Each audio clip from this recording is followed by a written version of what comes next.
মাননীয় প্রধানমন্ত্রীর পরামর্শে এবং বিরোধী দলীয় নেতার সাথে আলোচনাক্রমে আমরা রাজধানী ঢাকাতে 110 মেগাওয়াট প্রাথমিকভাবে পরীক্ষামূলকভাবে লোডশেডিং করবার সিদ্ধান্ত গ্রহণ করেছি।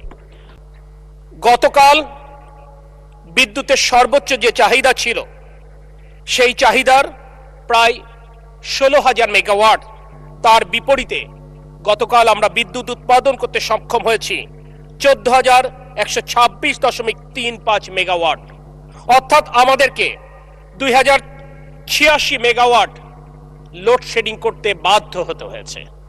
এবং এক্ষেত্রে একটি নীতি এই সরকার প্রথম থেকে গ্রহণ করেছিল, যেহেতু ফসল ওঠার মৌসুম, অর্থাৎ কোনোভাবেই আমাদের কৃষকেরা যেন ক্ষতিগ্রস্ত না হয়, অর্থাৎ ফসলের ক্ষেতে সেচের জন্য পর্যাপ্ত ডিজেল এবং বিদ্যুৎ নিরবিচ্ছিন্ন রাখবার নির্দেশনা মাননীয় প্রধানমন্ত্রী আমাদেরকে দিয়েছিলেন।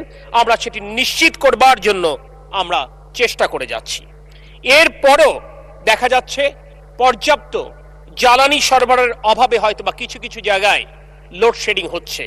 এই বিষয়টি সহনীয় মাত্রায় আনবার জন্য মাননীয় প্রধানমন্ত্রীর পরামর্শে এবং বিরোধী দলীয় নেতার সাথে আলোচনাক্রমে আমরা রাজধানী ঢাকাতে 110 মেগাওয়াট প্রাথমিকভাবে পরীক্ষামূলকভাবে লোডশেডিং করবার সিদ্ধান্ত গ্রহণ করেছি।